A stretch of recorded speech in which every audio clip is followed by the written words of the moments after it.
And then isa pa po, si Vice President Sara Duterte naglabas ng statement kanina, dinideny yung allegation. Hindi ba in-explain po ninyo na saklaw din ng sub judice rule ng impeachment rules ng court ang respondent, ang Vice President. So ano ang pwedeng gawin dito ng impeachment court as to the statement made by the Vice President? Again, Rule 18 is very clear on who are the persons required to respect the sub judice rule. So the determination of whether or not there was a violation of that rule will be done by the Senate Impeachment Court themselves.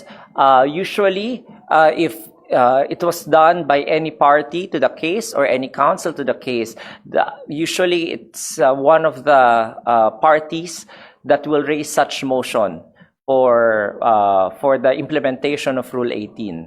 So sila po ang magmomosyon, no? I think the policy of the presiding officer is not to motu proprio determine any violation and to sanction any person. So without such motion, he will not act on it by himself.